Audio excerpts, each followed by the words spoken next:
Programme ਦੇ ਇਸ ਹਿੱਸੇ ਦੇ ਵਿੱਚ ਆਪਾਂ ਸਿੱਧਾ ਹੀ ਚੱਲਦੇ ਹਾਂ ਮਵੇਸ਼ੀ ਮੰਡੀ ਤਾਂ ਕਿ ਦੇਖੀਏ ਤਾਂ ਸਹੀ ਕਿ ਵੀ ਜਿਹੜੀਆਂ ਗੱਲਾਂ ਸੁਣਨ ਨੂੰ ਮਿਲਦੀਆਂ ਪਈਆਂ ਨੇ ਉਹਨਾਂ ਦੇ ਵਿੱਚ ਕਿੰਨੀ ਕੁ ਸਦਾਕਤ ਹੈਗੀ ਹੈ। ਮਵੇਸ਼ੀ ਮੰਡੀਆਂ ਦੇ ਵਿੱਚ ਜਾਨਵਰ ਜਿਹੜੇ ਨੇ ਉਹਨਾਂ ਦਾ ਕੀ ਹਿਸਾਬ ਕਿਤਾਬ ਚੱਲਦਾ ਪਿਆ और इस वे सानू ज्वाइन किया है लाहौर तो जो चौपाल न्यूज़ के नुमाइंदे आसिफ महमूद ने। आसिफ साहब तुहाडे वाली आने दसो कि की सूरत हाल चलती पई है मवेशी मंडी दे विच और ईद का टाइम जो है बस होने वाला समझ लो कुछ घंटे ही बाकी ने वड्डी ईद दे विच तैयारियां भी काफ़ी अरूज ते ने इस वक्त मंडी की की सूरत हाल है? जी बिल्कुल इस टाइम असी मनावा जी मवेशी मंडी है उत्थे मौजूद हाँ। लाहौर के वैसे तो जवान जोड़े कुरबानी के जानवर से उन्होंने वास्ते 5 आरजी मंडियां जड़ियाँ ने लाइया गई सी। अज आखिरी दिन है तो इतने खरीदार जोड़े ने भी उन्होंने तादाद भी बढ़ती जा रही है तो आ रहे हैं तड़ादार लोग जानवर खरीदने वास्ते। मंडियां दे विच मिलिया जुला रुझान है कुछ जगह ते कुछ व्यापारियों का कहना है कि कीमतां जड़ियां ने वो कम हुई ने, कुछ जगह ते कह रहे हैं कि कीमत जी है बहुत वधी है। साडे नाल एक वीर मौजूद ने गल करने रेट बहुत ज़्यादा ने तो माल जोड़ा है ना वो समझ तो बाहर हो गया। ठीक है जी, जानवर असी लैन आए सी 2 बकरे लैने सी असी तो रेट बहुत ज़्यादा ने तो जानवर भी कोई समझ नहीं आ रहा। ਇਹ ਤੁਸੀਂ ਇਹਨਾਂ ਦੀ ਗੱਲ ਸੁਣੀ ਕਿ ਜਿਸ ਤਰ੍ਹਾਂ ਇਹ ਆ ਰਹੇ ਨੇ ਇਸੇ ਤਰ੍ਹਾਂ ਬਹੁਤ ਸਾਰੇ ਖਰੀਦਦਾਰ ਉਹ ਨੇ ਜਿਹੜੇ ਵਪਾਰੀ ਨੇ ਜਿਹੜੇ ਸਾਊਥ ਪੰਜਾਬ ਚੋਂ ਖਾਸ ਤੌਰ ਤੇ ਆਏ ਨੇ। ਉਹਨਾਂ ਦੀ ਤਾਂ ਕੋਸ਼ਿਸ਼ ਇਹ ਆ ਕਿ ਉਹਨਾਂ ਦੇ ਜਾਨਵਰ ਆਪਣੇ ਅਗਰ ਉਹ ਮੁਨਾਫਾ ਬਹੁਤਾ ਨਹੀਂ ਵੀ ਕਮਾ ਸਕਦੇ ਤੇ ਜਿੰਨੀ ਉਹਨਾਂ ਦੀ ਖਰੀਦਦਾਰੀ ਸੀ ਲਾਗਤ ਹੈ ਉਹਦੇ ਵਿੱਚ ਵੇਚ ਕੇ ਜਾਨਵਰ ਜਿਹੜੇ ਨੇ ਉਹ ਵਾਪਸ ਆਪਣੇ ਘਰਾਂ ਨੂੰ ਜਾ ਸਕਣ। ਜਿਹੜੇ ਖਰੀਦਦਾਰ ਵਾਸਤੇ ਆ ਰਹੇ ਨੇ ਉਹਨਾਂ ਦੀ ਵੀ ਕੋਸ਼ਿਸ਼ ਹੈ ਕਿ ਉਹਨਾਂ ਨੂੰ ਉਹਨਾਂ ਦੇ ਬਜਟ ਦੇ ਮੁਤਾबिक ਜਾਨਵਰ ਮਿਲ ਸਕੇ ਤਾਂ ਕਿ ਉਹ ਸੁਨਨਤ ਇਬਰਾਹੀਮੀ ਜਿਹੜੀ ਹੈ ਉਹ ਅੱਛੇ ਤਰੀਕੇ ਨਾਲ ਅਦਾ ਕਰ ਸਕਣ। ਬਹੁਤ ਸ਼ੁਕਰੀਆ ਆਸਿਫ ਮਹਿਮੂਦ ਸਾਹਿਬ। ਔਰ ਇਸੇ ਨਾਲ ਜਿਹੜਾ ਨਾ ਆਪਾਂ ਚੱਲਦੇ ਹਾਂ ਮੁਲਤਾਨ ਵਾਲੇ ਪਾਸੇ ਵੀ ਕਿ ਮੁਲਤਾਨ ਦੇ ਵਿੱਚ ਵੇਖੀਏ ਕਿ ਜੀ ਮਵੇਸ਼ੀ ਮੰਡੀ ਜਿਹੜੀ ਹੈ ਉਹ ਕਿੰਨੀ ਜਿਹੜਾ ਨਾ ਉਹ ਤੱਤੀ ਜਾ ਰਹੀ ਹੈ ਕਿਉਂਕਿ ਮੁਲਤਾਨ ਦੇ ਵਿੱਚ ਵੈਸੇ ਵੀ ਗਰਮੀ ਦੀ ਸ਼ਿੱਦਤ ਜਿਹੜੀ ਹੈ ਬਹੁਤ ਜ਼ਿਆਦਾ ਹੁੰਦੀ ਹੈ। ਮਵੇਸ਼ੀ ਮੰਡੀ ਦੇ ਵਿੱਚ ਕੀ ਸੂਰਤ ਹਾਲ ਹੈ ਇਹ ਜਾਣਨ ਵਾਸਤੇ ਜਾਣੇ ਆਪਾਂ ਹਾमिद चौधरी साहब ने मुल्तान तो चौपाल न्यूज़ के नुमाइंदे। हामिद की सूरत हाल है वैसे मुल्तान दे विच मवेशी मंडी दी? जी बिल्कुल ईद कुरबान का वक्त बिल्कुल करीब आ गया है। हज़ारों की तादाद जनूबी पंजाब तो जो जानवर आए थे इतने मौजूद ने, खरीदार भी आ रहे हैं, व्यापारी भी मौजूद ने, लेकिन जोड़े ने बहुत घट खरीदार ऐसे ने जोड़े जानवर खरीद के जा रहे हैं। खरीदारों का कहना है कि जानवर महंगे ने तो व्यापारियों का कहना है कि पूरा साल उन्होंने खर्चा किया है, खर्चे के बाद जो है वो कीमत वही मांग रहे हैं जो उन्होंने खर्चा है। तो जी दसो कि इस दफा जानवर क्यों नहीं लै रहे लोग? पता नहीं महंगाई है क्या वजह है, जानवर नहीं ले रहे। अध खरीदा मुल लेना 60-70 हज़ार जितने पाले थे उन सकले 70-70 हज़ार ऐसा कि मुल। जी बिल्कुल तुसी गल सुनी कि असी 70-70 हज़ार का जानवर लिया सी फिर पूरा साल उन्होंने पालिया है। हुण उहदी कीमत असी 1.5 लाख मांग रहे हैं, लेकिन जो व्यापार जो खरीदार आ रहे हैं वो उन्नी कीमत नहीं दे रहे जो मांग रहे हैं, क्योंकि उन्होंने कहना है खरीदारों का कि असी उन्ना ही खर्चा मांग रहे हैं जो असी पूरा साल किया है कि थोड़ा जिहा मुनाफा मिल जाए तो अपने बच्चे ना जाके असी ईद मना सकीए। जी बहुत शुक्रिया हामिद चौधरी मुल्तान तो जी सारी सूरत हाल है मवेशी मंडी की इस बारे दसन वास्ते। हुण आपां चलदे हां बूरे वाले और बूरे वाले तो साडे नुमाइंदे ने मलिक नईम जो कि चौपाल न्यूज़ के नुमाइंदे ने। इन्हां दे कोल जाणदे हैं कि बूरे वाला दे विच जिहड़ा ना वैसे भी कहंदे हैं कि जी बूरे वाली जिहड़ी मੱਝ है ना वो बड़ी फेमस हुंदी है और बूरे वाला दा जिहड़ा जानवर वो भी बड़ा फेमस हुंदा है। लोग कहंदे हैं कि यार बूरे वाले दी मੱਝ लैनी है। मलिक नईम साहब की सूरत हाल है वैसे बूरे वाले दे विच? जी बिल्कुल इस वेले मैं माल मंडी दे विच मौजूद है। इत्थे बड़े प्यारे प्यारे जानवर आए हैं, बकरे वैड़े दुध मक्खणा दे पले बड़ियां मेहनतां नाल पले आ। ਸਾਡੇ ਨਾਲ ਇੱਕ ਵਪਾਰੀ ਮੌਜੂਦ ਹੈ, ਇਹਨੂੰ ਪੁੱਛਦੇ ਆ ਵੀ ਇੱਕ ਸਾਲ ਬਾਅਦ ਤੁਸੀਂ ਕਿਵੇਂ ਮਿਹਨਤ ਕਰਦੇ ਤੇ ਇਹਨਾਂ ਨੂੰ ਕੀ ਕਿਉਂ ਸਪੌਨੇ ਜਿਹੜਾ ਇੰਨੇ ਮੋਟੇ ਤਾਜ਼ੇ ਹੁੰਦੇ ਆ? ਚਾਰਾ ਪਾਈਦਾ, ਸਬਜ਼ ਵੀ ਪਾਈਦਾ ਤੇ ਸੁੱਕਾ ਵੀ ਪਾਈਦਾ ਇਹਨਾਂ ਨੂੰ, ਬਾਕੀ ਵੰਡਾ ਚੋਕਰ ਹੁੰਦਾ ਨਾਲ। ਠੀਕ ਆ, ਮਿਹਨਤ ਬੜੀ ਹੈ ਇਹਦੀ।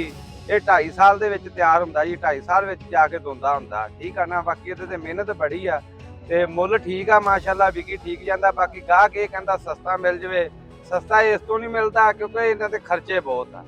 ठीक है ना, मेहनत बहुत है, खर्चे बहुत है। सानू कोई 4 आने बचते हो असी गाहक नूं दे दईदा, सानू 2-4 हज़ार भी बचदा दिसदा होवे ना असी डंगर दे दईदा। जी इस वेले तुसीं इन्हां दी गल सुनी है, गाहक जिहड़ा कहंदा ओ मैनूं जिन्ना भी आ सस्ते तो सस्ता जानवर लभे, लेकिन ये कहंदे आ 2.5 साल दे विच जानवर तैयार करीदा, इहनूं वंडा भी पाईदा वा, इहनूं चारा भी पाईदा, हर शै महंगाई दा दौर है जी। बहुत शुक्रिया मलिक नईम बूरे वाला तो सानू जो ना वो सारी जी मवेशी मंडी है इहदी सूरत हाल जी ना वो दसन वास्ते उहदे बाद आगाह करने वास्ते। अच्छा इस वेले जो ना सानू ज्वाइन किया है लाहौर तो चौपाल न्यूज़ के नुमाइंदे और senior anchor person Rizwan Asif साहब वेलकम करने अपने प्रोग्राम दे विच। और देखो सब तो पहले तो ये कहांगे कि गल्लां बड़ियां अरूजते ने कि जी इस साल जो ना क्योंकि मशरक़े वुस्ता दी जी सूरत हाल है उहदे करके मंडी बड़ी डावाडोल होई पई है। जिहड़ा जानवर जो ना पहले पिछले साल बड़ा महंगा सी हुण बड़ा सस्ता हो गया है और कुछ लोग ये कहते पे है कि नहीं पिछले साल जो जानवर 50,000 का सी वो जो है ना वो लाख रुपए का होया पिया है। मैं तुहानू इस वास्ते अपने प्रोग्राम में दावत दी है कि ताकि तुसीं जिहड़े असल हकाइक ने वो दसो क्योंकि तुसीं मेरे ख्याल प्रोग्राम भी काफ़ी कंडक्ट किए और तुहानू मार्केट का बेहतर पता है। जी बिल्कुल ऐसी सूरत हाल ही है कि अगर पिछले साल का मुकाबला करिए तो इस साल जड़ा है वो कीमतां जड़ियां ने वो ज़्यादा ने लेकिन खरीदार घट है और खरीदार घट होने की वजह यही है कि जड़ा पिछले 1.5 साल सूरत हाल बनी हुई खास तौर पर जी अमरीका ईरान जंग है वो जो मैशत के उत्ते तबाही हुई है पेट्रोलियम मसनूआत कीमतां वध गई ने और लोगों की हुण जेब जी ताकत नहीं रही कि वो कुर्बानी जी है उस तरह कर सकन। इस दफ़ा तो हैरानकुन गल ये है कि आम तौर पर इज्तमाही कुर्बानी जी होंदियां जो साडे मदरसे करते हैं अहले महल्ला करते होंगे ने इज्तमाही कुर्बानियां की भी तादाद घट है क्योंकि वह भी हिस्सा 25,000 तो वध के 35-40,000 हो गया है। और अगर बकरियां की कीमतों की गल करिए जैसा तुसीं कहा है कि बकरियां की कीमत जी है वो भी तकरीबन 15 तो 20% जो घट्टो घट इजाफा है और वड्डे जानवर की गल करिए तो वड्डे जानवर की कीमत जी तकरीबन 30% ज़्यादा मंगी जा रही है, ठीक है ना। लेकिन जो खरीदार है खरीदार जो मुल ला के जा रहा है व्यापारी हैरान ने उतों व्यापारी कहते ये तो साढ़े अपने पैसे पूरे नहीं होंगे जिन्ना असीं पूरा साल 2 साल सांभे आए जानवर नूं वो ही पैसे पूरे नहीं होंगे पे।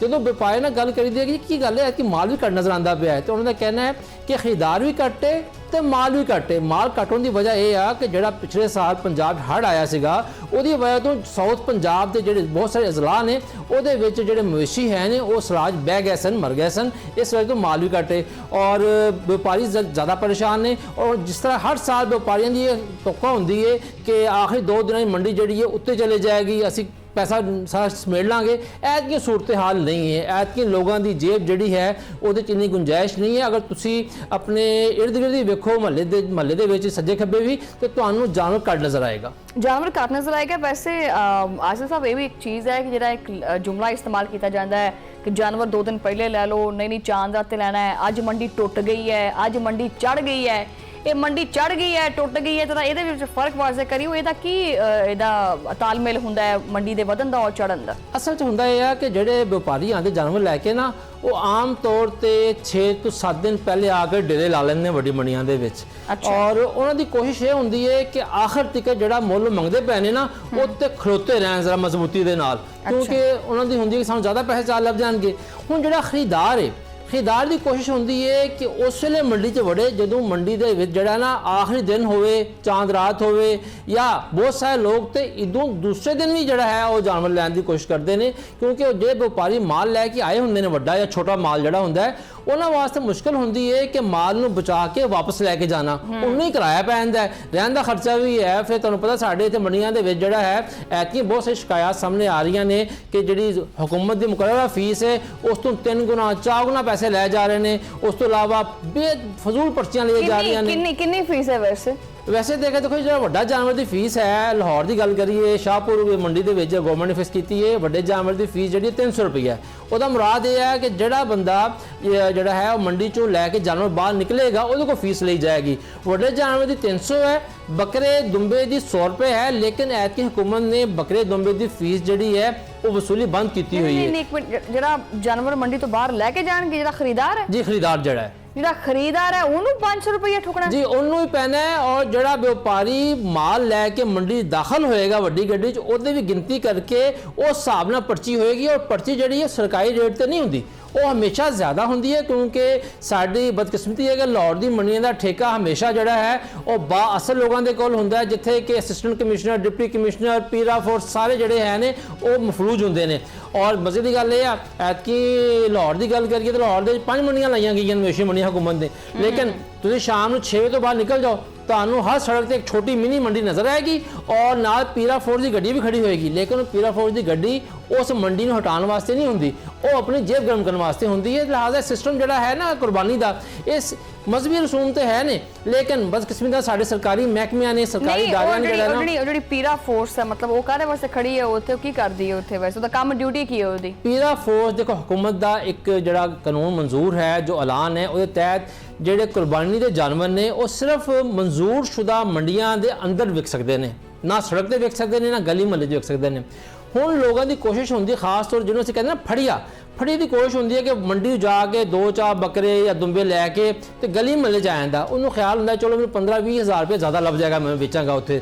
ਲੋਕਾਂ ਦੀ ਵੀ ਇਹੀ ਹੁੰਦੀ ਹੈ ਕਿ ਆ ਮੰਡੀ ਜਾਵਾਂਗੇ ਗੱਡੀ ਪਾਰਕ ਕਰਾਂਗੇ ਕਿੱਥੇ ਧੱਕੇ ਖਾਵਾਂਗੇ ਮੁਹੱਲੇ 'ਚੋਂ ਲੈ ਲਈਏ। ਹੁਣ ਜਦੋਂ ਆ ਕੇ ਸੜਕ ਤੇ ਗਲੀ ਮੁਹੱਲਿਆਂ 'ਚ ਖੜੇ ਹੁੰਦੇ ਨੇ ਤੇ ਪੀਰਾ ਫੋਰਸ ਆਂਦੀ ਹੈ ਔਰ ਜਾਂ ਉੱਥੋਂ ਦਾ ਇਲਾਕਾ ਥਾਣਾ ਪੁਲਿਸ ਆਂਦੀ ਹੈ ਔਰ ਕਹਿੰਦੀ ਹੈ ਕਿ ਇੱਥੋਂ ਹਟਾਓ ਅਸੀਂ ਨਹੀਂ ਵਿਕਣ ਦੇਣਾ। ਔਰ ਫਿਰ ਨਾ ਵਿਕਣ ਦੇਣ ਦਾ ਕਹਿਣ ਤੋਂ ਬਾਅਦ ਫਿਰ ਨਜ਼ਾਨਾ ਲੈ ਕੇ ਜੋ ਵੀ ਤੁਹਾਨੂੰ ਪਤਾ ਸਾਡੇ ਹਾਲਾਤ ਹੁੰਦੇ ਨੇ, ਉਹਦੇ ਬਾਅਦ ਪੀਰਾ ਫੋਰਸ ਦੀ ਗੱਡੀ ਕੋਲ ਖੜੀ ਹੁੰਦੀ ਹੈ ਔਰ ਨਾਲ ਬੱਕਰਾ ਹੀ ਵਿਕ ਰਿਹਾ ਹੁੰਦਾ। ਇਹ ਸੂਰਤ ਹਾਲ ਹੈ ਔਰ ਇਹ ਚੀਜ਼ਾਂ ਜਿਹੜੀਆਂ ਹੈ ਨੇ ਇਹ ਹਰ ਸਾਲ ਹੀ ਹੁੰਦੀਆਂ ਨੇ। ਲੇਕਿਨ ਇਹਦੇ ਉੱਤੇ ਤਾਂ ਹੁਣ ਕੀ ਕਹਿੰਦੇ ਨੇ ਉਹ ਵਜ਼ੀਰ ਆਲਾ ਪੰਜਾਬ ਮਰੀਮ ਨਵਾਜ਼ ਨੇ ਆਖਿਆ ਕਿ ਵੀ ਇਹ ਜਿਹੜੀ ਭੱਤਾਖੋਰੀ ਇਹ ਬੰਦ ਹੋਏਗੀ ਔਰ ਇਹਨਾਂ ਦੇ ਖਿਲਾਫ ਵੀ ਘੇਰਾ ਤੰਗ ਹੋਏਗਾ। ਇਹਦੇ ਵਿੱਚ ਤੁਹਾਨੂੰ ਕੋਈ ਸੱਚਾਈ ਨਜ਼ਰ ਆਉਂਦੀ ਪਈ? ਜੀ ਵਜ਼ੀਰ ਆਲਾ ਸਾਹਿਬਾ ਤੇ ਇਹ ਵੀ ਕਹਿੰਦੀਆਂ ਨੇ ਕਿ ਜਿਹੜੀ ਹੁਕੂਮਤ ਦੀ ਤੈਅਸ਼ੁਦਾ ਰੇਟ ਲਿਸਟ ਹੈ ਉਹਦੇ ਉੱਤੇ ਸਬਜ਼ੀਆਂ ਫਲ ਵਿਕਣਗੇ। ਵਜ਼ੀਰ ਆਲਾ ਸਾਹਿਬਾ ਤੇ ਇਹ ਵੀ ਫਰਮਾਉਂਦੀਆਂ ਨੇ ਕਿ ਜਿਹੜੀ ਹੁਕੂਮਤ ਨੇ ਰੇਟ ਫਿਕਸ ਕੀਤਾ ਹੈ ਉਹਦੇ ਉੱਤੇ ਜਿਹੜਾ ਹੈ ਗੋਸ਼ਤ ਵੀ ਵਿਕੇਗਾ, ਉਹਦੇ ਰੇਟ ਤੇ ਚਿਕਨ ਵੀ ਵਿਕੇਗਾ। ਪਰ ਕਿਆ ਆਵਾਮ ਨੂੰ ਉਸ ਰੇਟ ਤੇ ਮਿਲਦਾ ਹੈ? ਨਹੀਂ ਮਿਲਦਾ। ਲਿਹਾਜ਼ਾ ਹਕੂਮਤੀ ਐਲਾਨਾਤ ਜਿਹੜੇ ਹੁੰਦੇ ਨੇ ਉਹ ਬਸ ਐਲਾਨ ਹੀ ਹੁੰਦੇ ਨੇ। ਹੁਕੂਮਤ ਕੋਸ਼ਿਸ਼ ਕਰਦੀ ਹੈ, ਇਹ ਨਹੀਂ ਕੋਸ਼ਿਸ਼ ਨਹੀਂ ਕਰਦੀ, ਕੋਸ਼ਿਸ਼ ਕਰਦੀ ਹੈ, ਲੇਕਿਨ ਮਸਲਾ ਹੈ ਕਿ ਸਿਸਟਮ ਇੰਨਾ ਕਰਪਟ ਹੋ ਚੁੱਕਿਆ ਹੋਇਆ ਹੈ ਕਿ ਤੁਸੀਂ ਇੱਕ ਦੋ ਬੰਦੇ ਅੱਛਾ ਕੰਮ ਕਰ ਵੀ ਲੈਣ ਤੇ ਉਸੇ ਦਾਇਰੇ ਤੇ ਬਾਕੀ ਲੋਕ ਜਿਹੜੇ ਹਨ ਜਦੋਂ ਪੈਸੇ ਫੜ ਲੈਂਦੇ ਨੇ ਨਾ ਤਾਂ ਬਦਨਾਮੀ ਪੂਰੇ ਮਹਿਕਮੇ ਦੀ ਹੋ ਜਾਂਦੀ ਹੈ। ਇਹ ਵਜੂਹਾਤ ਜਿਹੜੀਆਂ ਹਨ ਇਹ ਵਜ਼ੀਰ ਆਲਾ ਦੇ ਇਲਮ 'ਚ ਹਨ, ਲੇਕਿਨ ਜ਼ਾਹਿਰ ਗੱਲ ਹੈ ਹੁਕੂਮਤ ਨੇ ਕੁਛ ਨਾ ਕੁਛ ਤਾਂ ਕਰਨਾ ਹੁੰਦਾ। हुकूमत ने कुछ ना कुछ तो विखाण वास्ते करना ही होंगे ना डेफिनेटली। रिजवान साहब तुसी जानवर ले लिया आपदा? मैं जनाब ये बिल्कुल ले लिया। बस फिर फिक्र ना फका हाँ ठीक हो गया। एनीवेज बहुत बहुत शुक्रिया रिजवान साहब तुसी स्टूडियो च आए और जी सारी सूरत हाल तुहानू आगाह कीती। बहुत शुक्रिया तुहाडे टाइम दा।